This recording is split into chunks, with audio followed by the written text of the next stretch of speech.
Good afternoon बच्चों। 11वीं के जो छात्र कॉम्प्लेक्स नंबर पढ़ रहे थे, आशा करता हूँ आपको वो समझ में भी आया वो टॉपिक। उसी में से कुछ क्वेश्चन हमारे ऐसे थे जो कल मैं आपको मापांक और कोणांक बता रहा था। तो कोणांक और मापांक में कुछ सवाल तो मैंने आपको समझाए थे, तो उसमें से एक सवाल रहा जो थोड़ा हार्ड है। एक्सरसाइज से आप देखेंगे तो थोड़ा लगेगा कि भाई ये समझना चाहिए, क्योंकि क्लासेज ऑनलाइन है, ऑफलाइन हो नहीं रही है। ऑफलाइन क्लासेज में आप लोग हमसे क्वेश्चन पूछ सकते थे और जो समस्या है उसको भी डिस्कस कर सकते थे, लेकिन अभी थोड़ा सा ऑनलाइन क्लासेज होने के कारण आपका हमारा आमना सामना नहीं हो पाता है। तो मैं जिस टाइप के क्वेश्चन रहे होंगे, जो दिक्कतें हैं उनको अपने आप ही मैं सॉर्ट आउट करता जा रहा हूँ। तो इसमें एक प्रश्न है, दिखाइए कि प्रतिबंध पूर्णांक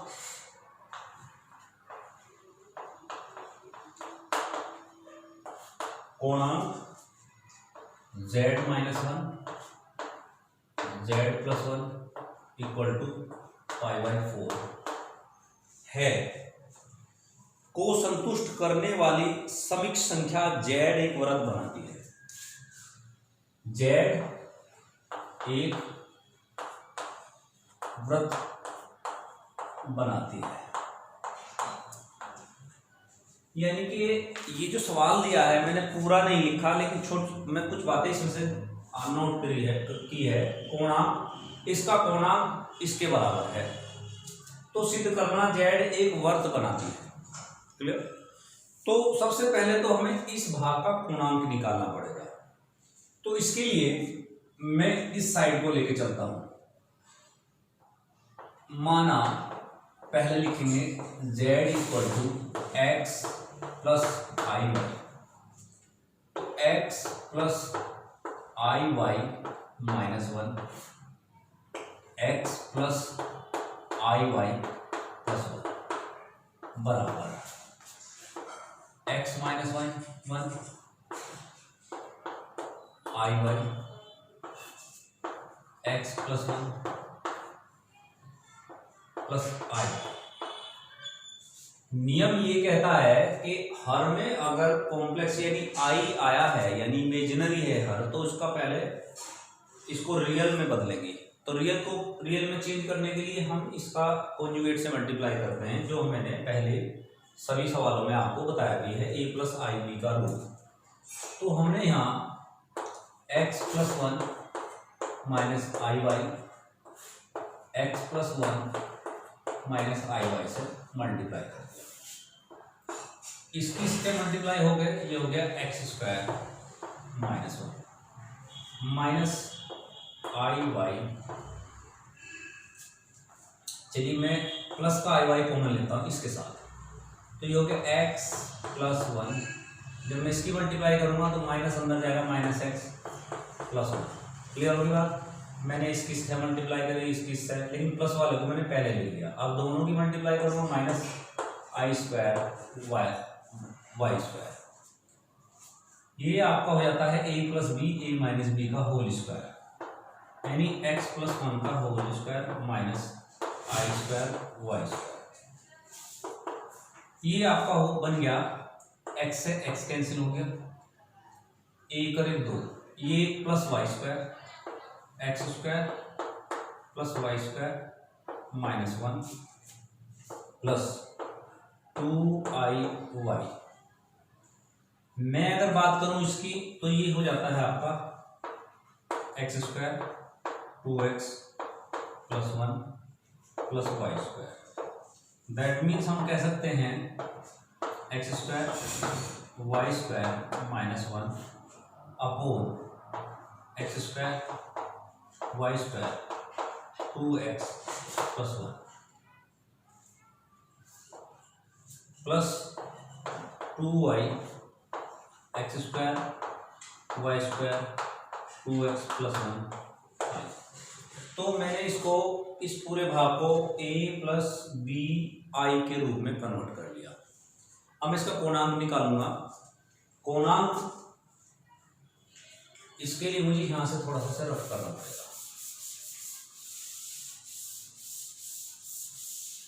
कोणांक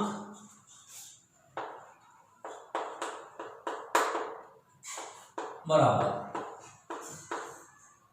tan इनवर्स, पहले आता है काल्पनिक संख्या बटे रियल संख्या।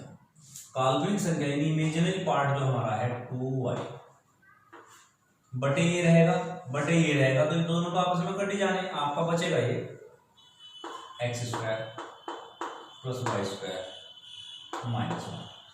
अब प्रश्न के अनुसार ये कोणांक है, इसका कोणांक π/4 है। भाई इसका कोणांक ये है और प्रश्न में कोणांक, इसका कोणांक π/4 के बराबर है। अगर प्रश्न की बात करें तो उसके आधार पर हम इन दोनों को बराबर रख सकते हैं।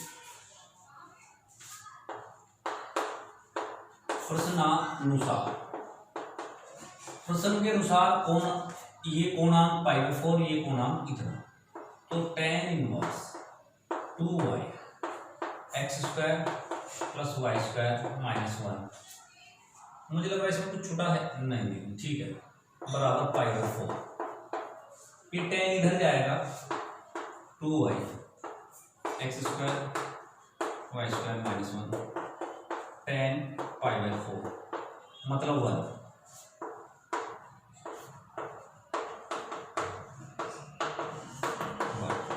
इसकी से मल्टीप्लाई हुई x² y² minus 2y minus 1 बराबर 0, जो कि वर्त है। वर्त की समीकरण है। अगर आपने अभी आप एक चैप्टर आएगा जिसमें आप दीर्घवर्त, अतिपरवलय, वर्त सभी पढ़ेंगे, उसमें ये समीकरण है x² plus y² plus 2gx plus 2fy plus c equal to वर्त, वर्त की समीकरण है। तो हमें सिद्ध करना था z एक वर्त बनाता है, तो वही बात इस सवाल के अंदर सिद्ध होकर आ जाती है। तो ऐसी तरीके से इन सवालों को आपको हल करना होगा। तो ये जो मेरी इससे पहली वीडियो थी उसमें ये सवाल मेरी नज़रों से ओझल हो गया था, तो मैंने अब देखा तो मैंने इसको बताने का, और भी अगर कोई सवाल ऐसा होगा तो मैं बीच में भी आपको बताता जाऊंगा। बशर्ते बीच में आप भी याद दिलाएं कि इस तरीके के सवाल जो भी आपको समस्या क्रिएट करते हैं वो समझिए। अब हम लोग पढ़ेंगे, देखिए समिक संख्या के कुछ गुणधर्म हैं, या ये लीजिए मापांक के कुछ गुण हैं, और ये मापांक के गुण आपको जो प्रतियोगिता परीक्षा होती है उनमें 1 नंबर में पूछ लिए जाते हैं, और आपसे यहाँ भी 2 या 3 नंबर में सिद्ध करने को पूछे जा सकते हैं। तो मापांक के गुणधर्म, प्रॉपर्टीज ऑफ मॉडुलस भी बोलते हैं इसे। मापांक के गुण जो हैं, जो मूल रूप से मैंने नोट किए हैं वो नोट करो आप। मापांक के गुण, पहला mod Z1 less than equal to Z1 plus Z2 होता है। पहला यानी दो समिक संख्याओं का योग का मॉडुलस लेस देन होगा, कम होगा, किससे? Modulus of Z1 plus modulus of Z2, दोनों के योग से हमेशा कम रहेगा। ये बात आपको याद रखनी है। आपसे सवाल जो पूछा जाएगा समीकरण यही दी होगी, लेकिन ये साइन बदला होगा, या तो इक्वल टू होगा, लेस देन होगा, इक्वल टू का साइन नहीं होगा। तो आपको ये जांच करना कि ये सही रिलेशन क्या है। Second part, Z1 plus sorry minus Z2, यहाँ greater than equal to Z1 minus Z2 होता है। ये भी सेम आपको समझना है कि माइनस होगा तो ये वाला भाग बड़ा हो जाएगा, बड़ा भी होगा और इक्वल टू भी हो सकता है, ये भी आपको समझ के चलना है। तो ये आपके जो गुण हैं, ये इनमें से ये 2 मूल गुण बहुत ही इंपॉर्टेंट है, जिन्हें महत्वपूर्ण गुणों में से इनको जांचा जाता है, माना जाता है। तो और बहुत सारे, लेकिन ये मेन प्रॉपर्टी है। तो इसमें से एक प्रॉपर्टी जो फर्स्ट है, इसको मैं समझाने का आपको कोशिश करता हूँ, आपकी ये बात समझ में आ जाए। सेकंड आप उसी के आधार पर कर लीजिए। तो पहली प्रॉपर्टी में हम मान लीजिए, अगर हमें लेफ्ट साइड लेके चल ली, राइट हमें बनानी, माना Z1 बराबर R1 cos θ1 plus I sin θ, और Z2 को आप ले लीजिए R2 cos theta 2 plus I sin theta 2। चलिए अब बात करते हैं लेफ्ट हैंड साइड। हमें लेफ्ट हैंड साइड लेके चलनी है ये वाला भाग। ये दे रखा Z1 Z2, तो Z1 Z2 हमारे पास है। तो हाँ एक बात और, अगर मोड Z1 की बात करें वो R1 होगा तथा मोड Z2 R2 होगा। निकाल के देख लेंगे, मॉडुलस जब इसका निकलता है तो स्क्वायर हो गया तो 1 हो जाता है और R1 ही बाहर आएगा। आप करते आ रहे हैं, मापा के निकालने का तरीका आपको समझ में आ रहा होगा। अब हम निकालते हैं Z1 Z2। Z1 आपका है R1 cos theta 1 I R1 sin theta 1 plus R2 cos theta 2 plus R2 I sin theta 2। इनके रियल पार्ट को मैं एक जगह करना चाहता हूँ। R1 cos थीटा 1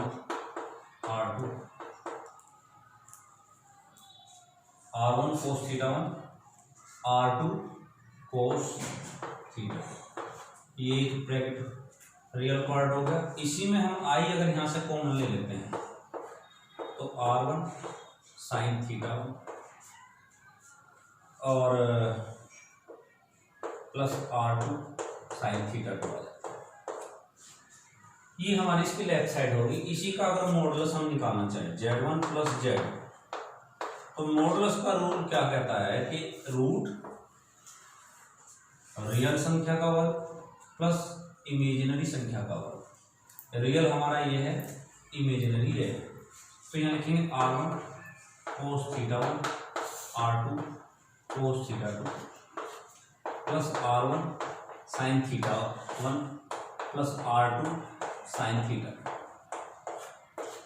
क्योंकि ये मॉडुलस का रूल है कि रियल, क्योंकि मैंने मॉडुलस आपको मापांक और पूर्णांक इससे पहली वीडियो में आपको बता दिए हैं, तो इसमें रियल पार्ट ही हो गया, इमेजिनरी हो गया। इनका वर्ग करें, ध्यान दें कि मेरे पे वर्ग छुटा है तो आप ध्यान रखें आपसे न छुटे। अब इसका होल स्क्वायर खोलेंगे। यहां से मैं सब रफ कर देता हूं। जो कंडीशन मुझे प्रूव करनी है वो बाद में भी आपके सामने आ जाएगी। Z1 Z2 equal to root, calculation बड़ी होगी। अब कैलकुलेशन यहाँ बन गया आपका R1 square cos square theta R2 square cos square theta 2 plus 2R1 R2 cos theta 1 cos theta 2। ऐसे आपका प्लस में ये वाला पार्ट होगा R1 square sine square theta 1 sorry plus R2 square sine square theta 2 plus 2R1 R2 sine theta 1 sine theta 2। अब इसमें देखिए ये वाला पार्ट R1 स्क्वायर और ये R1 स्क्वायर, अगर मैं कॉमन ले लूं R1 स्क्वायर कॉमन ले लूं तो sine square theta cos square theta 1 हो जाएगा। थीटा 1 दोनों में थीटा 1 है, ये 1। चलिए इसमें ये देखिए अगर R2 स्क्वायर को कॉमन ले लूं तो ये भी 1 हो जाएगा। इसमें से 2R1 R2 कॉमन ले लूं तो अंदर बचेगा cos theta 1 cos theta 2 plus sine theta 1 sine theta 2, यानी कि कोस ए कोस बी प्लस साइन ए साइन बी का फॉर्मूला। और ये फॉर्मूला आपका बनेगा कोस थीटा 1 माइनस थीटा 2। ये बात जानते होंगे सभी बच्चे। अब इसी में हम लोग थोड़ा सा ये समझने का प्रयास करेंगे।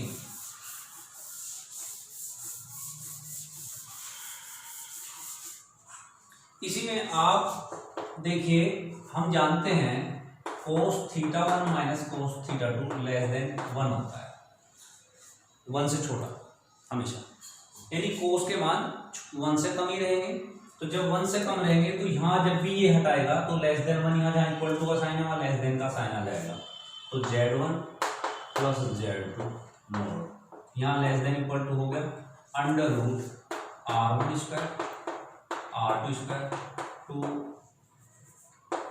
R1 R2, यानी लेस देन इक्वल टू आप लिखेंगे यहाँ मोड R1 प्लस R2 का whole square, Z1 plus Z2 का mod less than equal to ये स्क्वायर हट जाएगा R1 प्लस R2, और R1 प्लस R2 आपका हो जाएगा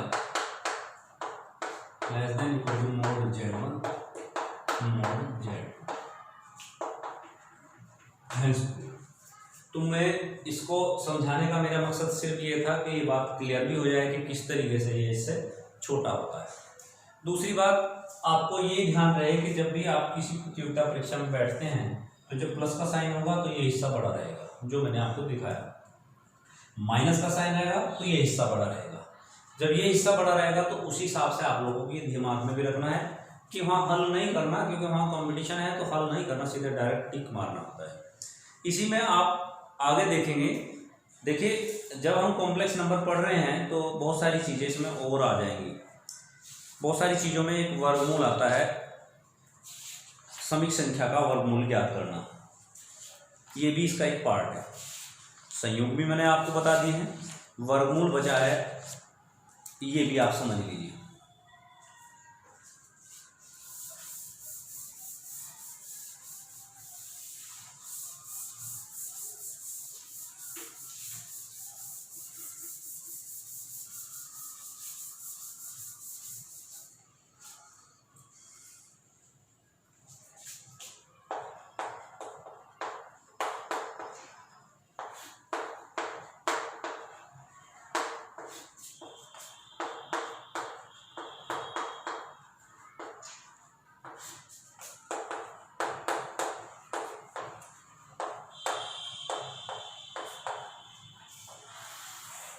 समीक संख्याओं का वर्गमूल कैसे ज्ञात किया जाता है ये भी समझो। अब इसको वर्गमूल निकालने का क्या तरीका है, मैं इस सवाल से आप क्लियर करना चाहूँगा। एक सवाल आपको बताना चाहूँगा, उसी के आधार पर आप ये समझ सकते हैं, समझेंगे।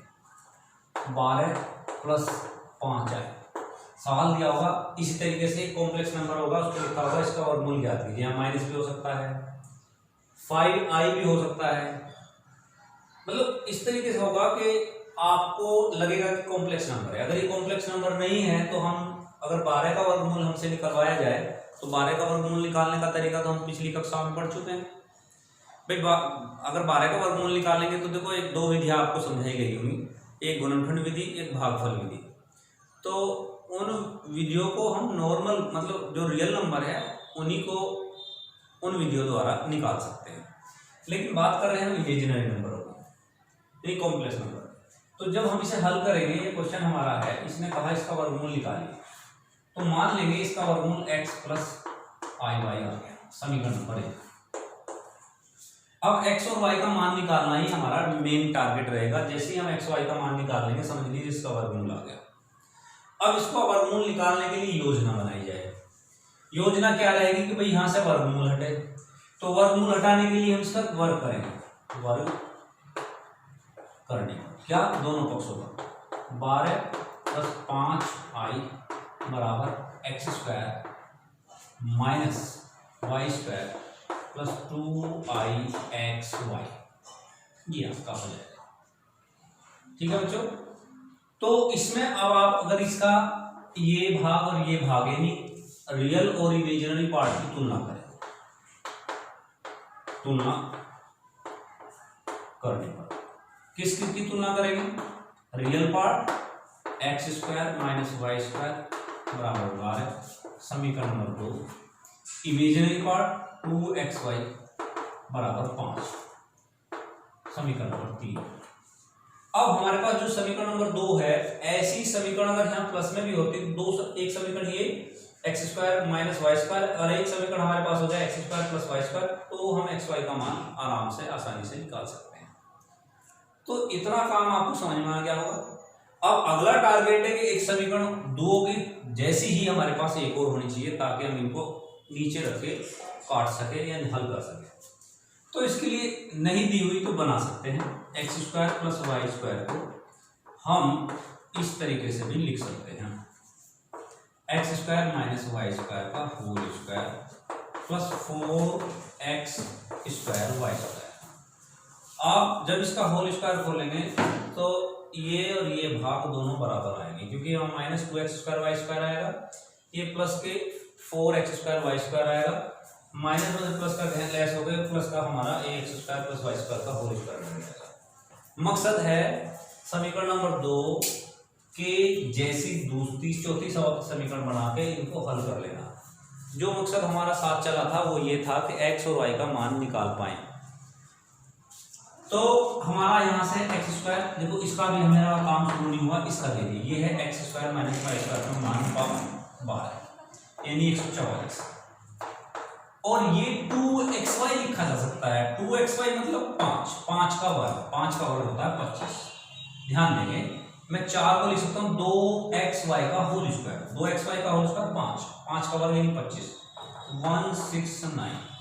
मेरा कहने का मतलब है यहाँ अगर मैं थोड़ा सा भी ये हटा दूं यहाँ से, तो इस हिस्से में अगर मैं सवाल करने की कोशिश करूँ तो ये हो जाएगा x square plus Y square equal to 30। ये समीकरण नंबर 4। अब बच्चों आप बात करेंगे कि होल स्क्वायर हटने के बाद प्लस माइनस आना चाहिए, बिल्कुल आना चाहिए, लेकिन हम यहाँ प्लस माइनस क्यों नहीं लगा रहे हैं? प्लस माइनस तो यहाँ भी आना है, तो एक्स स्क्वायर वाई स्क्वायर का मान निकालना भी बाकी रह रहा है, तो मैं एक जगह ही लगाना चाहूंगा। तो समीकरण 2 व 4 को हल करेंगे। क्या करेंगे? हल करेंगे। जब हल करेंगे तो x square plus Y square equal to 30, x square minus Y square equal to 12। ये आपके पास दो समीकरण आपके पास बनी थी, वो 13 है। अब मैं इसको कैंसिल करता हूँ, 2x square 25, x square equal two plus minus, मैं x की बात कर दूं 5/√2।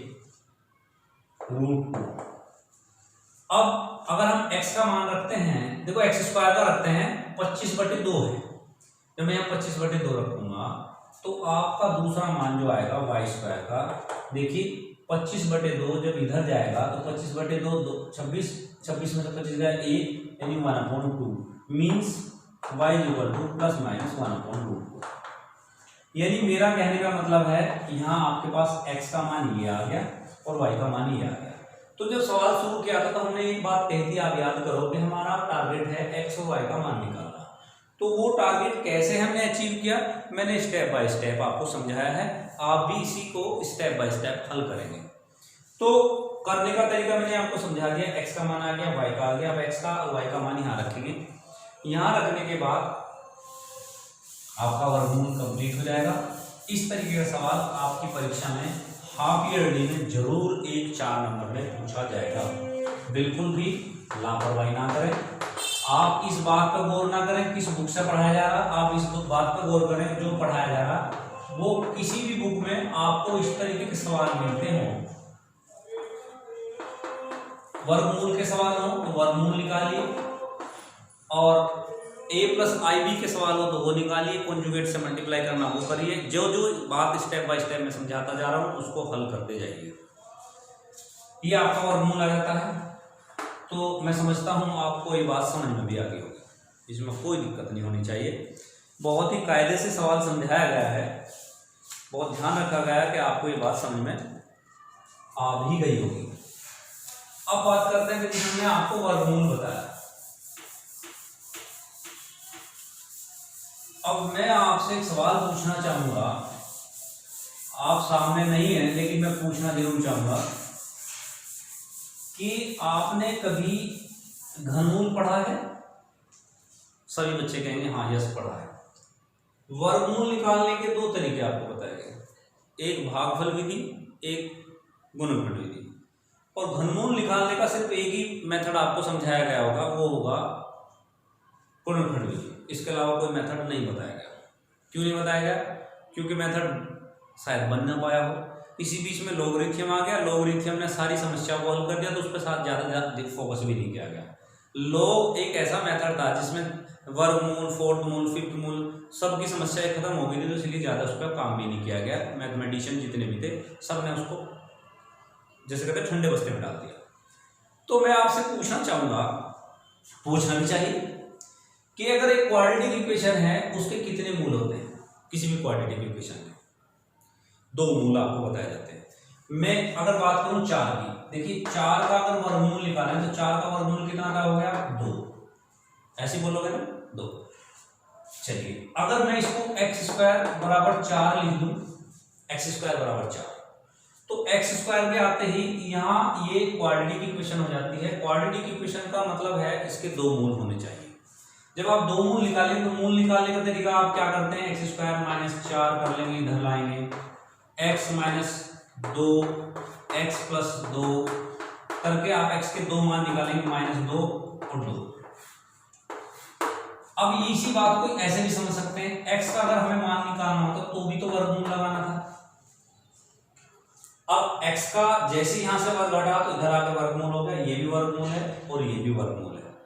अब यहां हमने 4 का वर्गमूल 2 निकाल दिया, बिल्कुल सही है, होना भी चाहिए। x की बात करते हैं, क्योंकि क्वाड्रेटिक इक्वेशन है तो प्लस माइनस 2 आ जाता है। आता कि नहीं आता? यहां आप यहां भी 4 का वर्गमूल निकाल रहे हैं, यहां भी 4 का वर्गमूल निकाल रहे हैं, यहां 4 का वर्गमूल में आपने 2 लिखा, यहां 4 का वर्गमूल में प्लस माइनस 2 लिखा। क्यों? क्योंकि हम डायरेक्ट वर्गमूल समझ रहे थे, यहां हम x का मान निकाल रहे थे। अब वहां इंसाफ करना पड़ेगा। अगर मैं यहाँ 2 रखता तो बात समस्या क्रिएट हो जाती, क्योंकि हमने ये समझाया कि अगर क्वाड्रेटिक इक्वेशन हम पढ़ रहे हैं तो क्वाड्रेटिक इक्वेशन के 2 मूल होने चाहिए, 2 मूल होते भी हैं। मैंने प्लस माइनस 2 करा और उधर ऐसे भी समझाया फैक्टर करके, तो दोनों बात मैंने क्लियर की कि इसके 2 ही मूल होंगे x के आधार पर, समीकरण के आधार पर 2 प्लस माइनस 2 और वर्गमूल के आधार पर 2। अब प्रश्न बनता है कि मैं ये सब चीजें बता क्यों रहा हूं? ऐसी क्या बात आई कि मुझे ये बताना पड़ा, जबकि मैं आपको पढ़ा क्या रहा था? Complex number. ये बीच में से कहां से आ गया? ये प्रश्न बनता है। ये इसलिए आया कि मैं अभी रास्ते से नहीं भटका हूं, मैं रास्ते पे आ रहा हूं, धीरे धीरे उस बात को जोड़ने की कोशिश कर रहा हूं कि हम पढ़ना क्या चाह रहे हैं। देखिए हम पढ़ना चाह रहे हैं, आपने कभी पढ़ा है इकाई के घनमूल? पढ़ा हो? नहीं पढ़ा, आज पढ़ने इकाई के घनमूल आपने पढ़ा होगा। घनमूल का साइन भी आप जानते हो, कक्षा 8 में आप लोगों को गुरुजी ने बताया होगा कि इकाई के घनमूल होते हैं। भैया बच्चों देखिए, घनमूल का साइन ये होता है, भाई यही होगा। तो जब घनमूल का साइन ये होता है तो 8 का अगर हम घनमूल निकालते हैं तो आप 2 कहेंगे, मैं भी 2 ही कहूंगा, क्योंकि होता है। क्यों? 8 के 3 टुकड़े हो सकते, 2 गुना 2 गुना 2, 3, एक पेयर बना, एक बाहर निकल जाएगा, ऐसा बताया जाता है। ऐसे अगर हम बात करें 125 का घनमूल तो 5 हो जाएगा। कैसे निकाल रहे हैं हम लोग? फैक्टर करके, जैसे मैंने फैक्टर्स किए ऐसे के कर लिए। तो अब बात हमारे सामने आई इकाई मतलब 1 का घनमूल भी हमें पता होना चाहिए। अब पता होना चाहिए तो अब इसकी बात कर लेते हैं। देखिए 1 का घनमूल कितना होगा आपकी नजर में? मतलब आप क्या कहेंगे? जो मैं सोच रहा हूं वही आप सोच रहे होंगे। मैं सोच रहा हूं 1 होगा, हाँ बिल्कुल, आप भी कहेंगे 1 होगा, होना भी चाहिए, ये 1 होगा। लेकिन ये 1 का घनमूल है 1, बिल्कुल सही है। लेकिन अगर हम बात करें, इसी को मैं x के इक्वल रख दूं यहां, जब x के इक्वल रखूंगा तब भी क्या इसका घनमूल 1 ही होगा? क्योंकि अगर मैं दोनों पक्षों का क्यूब करता हूं तो क्यूबिक इक्वेशन बन जाती है। क्यूबिक इक्वेशन के आधार पर इनके 3 मूल होने चाहिए। इसका मतलब हम 2 चीजों को छोड़ के चल रहे, स्टार्टिंग से छोड़ रहे हैं। तो इसीलिए ये प्रश्न बना के इकाई के घनमूल ज्ञात कीजिए। ऐसी 8 के घनमूल भी, 27 का घनमूल भी आप पूरा निकाल सकते हैं। तो हम इकाई के घनमूल से लेके चलेंगे, बाकी सारी समस्या इसी से हल करेंगे। अगर हमें 8 का घनमूल निकालना है तो तीनों मूल क्या होंगे पता कर लेंगे इसके आधार पर। क्लियर हो रही बात? तो हमने क्या किया, इसको x मान लिया कि पता करेंगे इससे ज्यादा घनमूल भी हो सकते हैं या नहीं। चलिए पता करते हैं भाई। हमने क्या किया, इन दोनों तरफ का घन कर लिया, दोनों ओर का घन करने का। जब हमने घन किया तो x की क्यूब इक्वल टू 1 हो गया और ये हो गया x की क्यूब -1 इक्वल टू 0। अब 1 को हम ये ऐसे भी लिख सकते हैं, एक फॉर्मूला हो गया a की 3 माइनस b की 3, यानी x minus 1 x square plus x plus 1 equal to 0। अब आपके पास एक मान पूरा आ गया, जिस पे हम पहले ही बात कर रहे थे वो तो हमारा निकल के आ गया। क्यों? क्योंकि एक हम जान रहे थे और हमें ये भी पता था कि जो समीकरण बनेगी वो एक क्वाड्रेटिक इक्वेशन होगी और उसके हम फैक्टर नहीं जानते, उस समय हमने बताया भी नहीं। अब क्योंकि हम कॉम्प्लेक्स नंबर पढ़ रहे हैं तो कॉम्प्लेक्स नंबर में इन चीजों को हम समझा चुके हैं, जिस ऐसे समीकरणों को समझा चुके हैं जिनके फैक्टर हमने कक्षा 8, 9 या 10 में छोड़े थे, जिन्हें हमने करा ही क्यों नहीं करा, जानते नहीं थे इसलिए नहीं करा। अब हम जान गए तो हम सारी चीजें भी हल करेंगे। तो इसका एक मूल x इक्वल टू 1 हो गया। अब दो मूल जो है यहाँ x square plus x plus 1 equal to 0 निकालने के लिए हम इसको सिरधराचार्य विधि द्वारा हल करेंगे। आपने पढ़ा होगा सिरधराचार्य के सूत्र द्वारा x equal to -1 plus minus under root 1 minus 4/2। बच्चों ये समझ रहे हो एकदम से कहां से आ गए, ये नहीं, आप रिमाइंड कीजिए, अपने दिमाग में सोचिए, जब आप फैक्टर पढ़ रहे तो आपको सूत्र बताया था x equal to -b plus minus under root b square minus 4ac/2a। तो जहां यहाँ a b c minus b -1 plus minus under root minus b square यानी 1 का स्क्वायर माइनस 4ac/2a। तो यहां से आपका बन जाता है -1 प्लस माइनस अंडर रूट -3/2। अब ये जो माइनस आया है इसने ही इसको कॉम्प्लेक्स बना दिया, यानी इमेजिनरी बना दिया। तो इमेजिनरी बनने से आपका ये हो जाएगा -1 प्लस माइनस i√3/2। अब अगर हम पॉजिटिव साइन लेते हैं तो पॉजिटिव साइन में आपका यहाँ पॉजिटिव x इक्वल टू आ जाता है -1 प्लस i√3/2। और निगेटिव साइन लेते हैं x इक्वल टू हो जाता है -1 माइनस i√3/2। तो इकाई के जो घनमूल बने हैं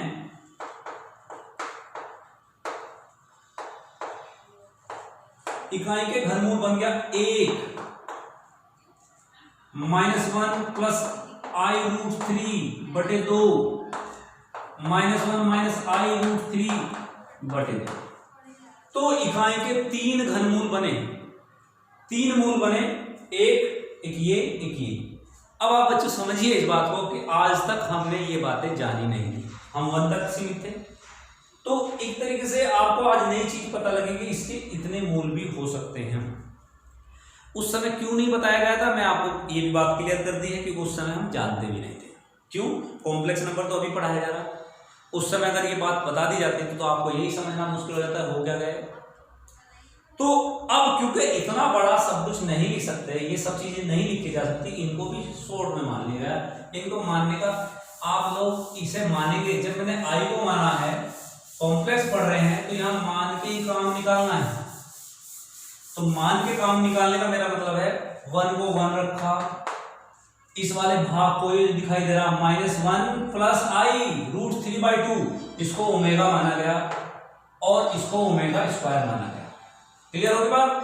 अब आप ये कहेंगे मान लिया गया, मानने का मतलब क्या है? मानने का मतलब भैया ये है कि इसी के बेस पर ही हमारे सारे सवाल चलेंगे, हम बार बार इसे नहीं लिखेंगे लेकिन दिमाग में रखेंगे। अब आप ये कहेंगे कि ओमेगा स्क्वायर इक्वल हो सकता है, हाँ बिल्कुल होगा, बताएंगे हम आपको। आप इसका वर्क करके देखिए, जैसी वर्क करेंगे यही आएगा, आप कर सकते हैं।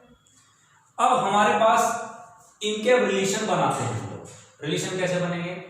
1 plus omega square equal to 0। इनका रिलेशन हमेशा 0 के इक्वल होता है।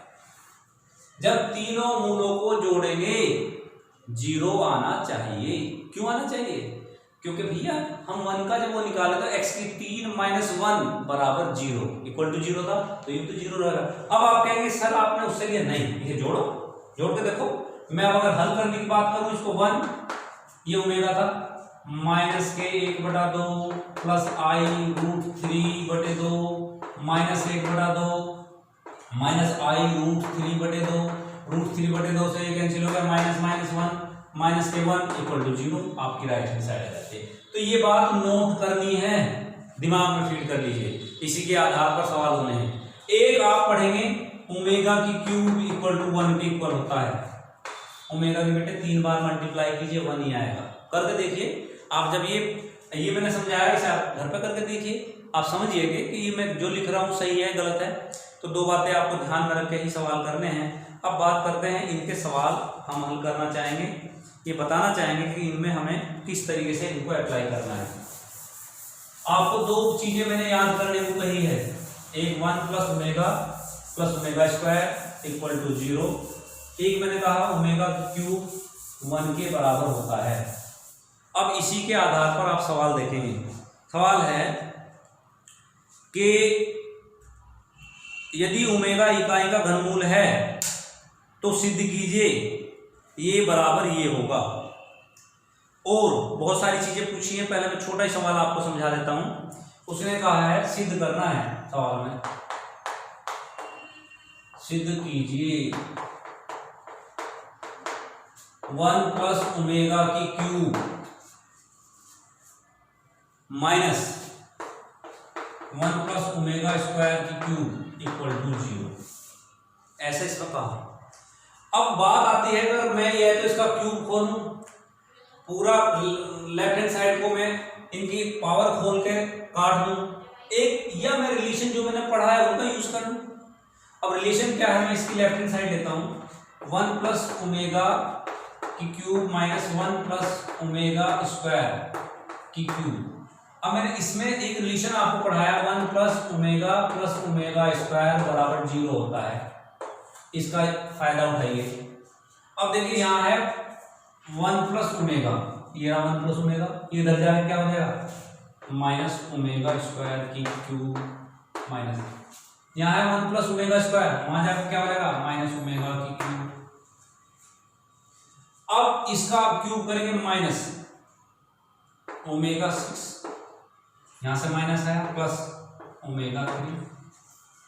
अब ये देखिए बेटा, ये माइनस के ओमेगा 6 को आप ओमेगा 3 की पावर इतना लिख सकते हैं, और ओमेगा 3 आप जानते हैं।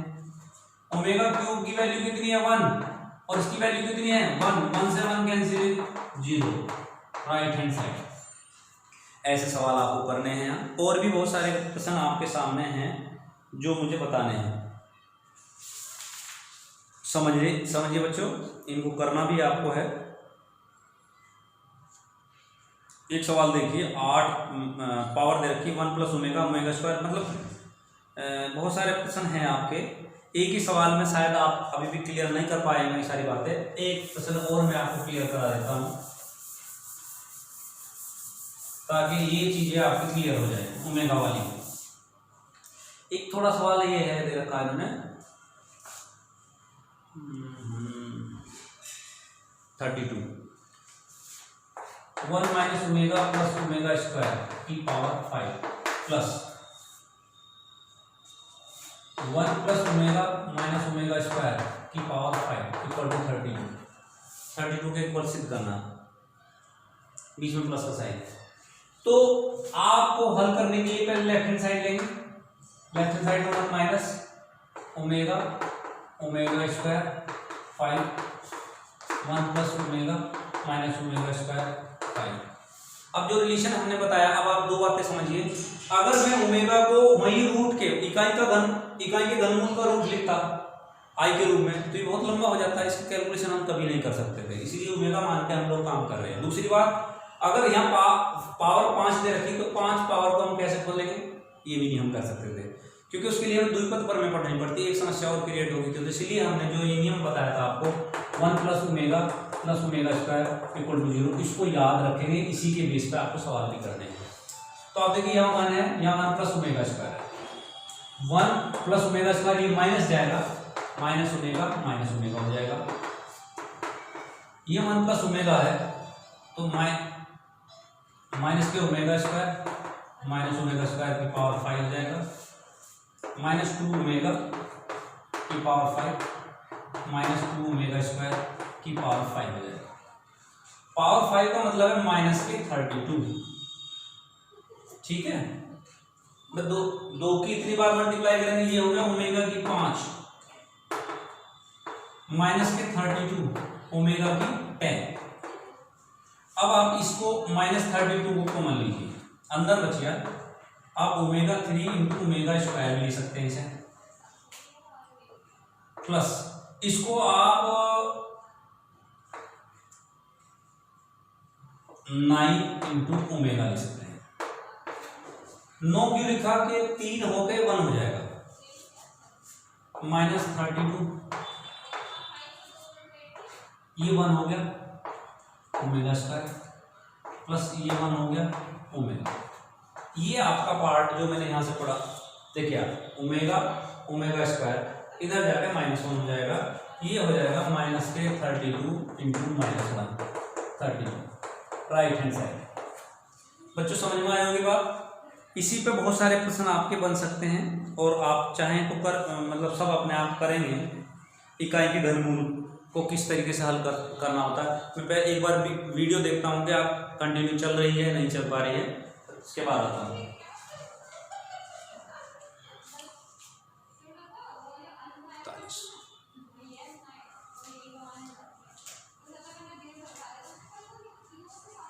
एक और आप सवाल ले लीजिए इसका, क्योंकि ये टॉपिक ही कंप्लीट हो जाएगा। नेक्स्ट वीडियो में मैं अगली बात आपको समझाऊंगा।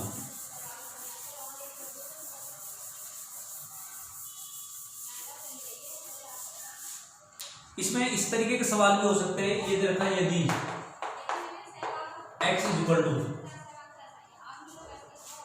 a plus b, y equal to a omega plus b omega square, तथा z इक्वल टू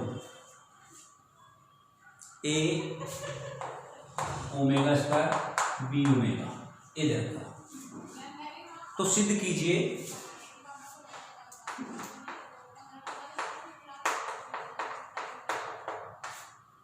x की 3, y की 3, z की 3 इक्वल टू 3a की क्यूब प्लस b की क्यूब, ऐसा दे रखा, देख लेता हूँ एक बार। हाँ यही है। अब हमें ये सब चीजें इसमें रखनी है, यानी इसको हमें हल करना है। आप समझिए इस बात को। तो क्यूब के फॉर्मूले खोलेंगे, सब चीजें। अब देखिए यहां से हम लेफ्ट हैंड साइड लेंगे, x cube mean a plus b की क्यूब, ए की cube plus 3a b square 3a square b plus b की क्यूब, फिर y की cube a omega b omega square की क्यूब, a की cube omega की cube. आप देखते जाइए, मैं डायरेक्ट इसी कर रहा हूँ, plus 3a omega b square omega की 4 प्लस 3a यानी a square omega square b omega square plus b की क्यूब 3 दूनी 6 ओमेगा की 6। मैं चाहूँ इसका कैलकुलेशन भी अभी कर सकता हूँ, कर सकता हूँ क्या, a की क्यूब हो गया, यहाँ 4, 3 एक जगह 1 हो गया, यहाँ स्क्वायर हो गया, plus 3a b square omega square. Clear? 4 था, इसमें से 3 निकाल कर 1 कर दिया, एक पावर है इसके साथ, ये हो गया।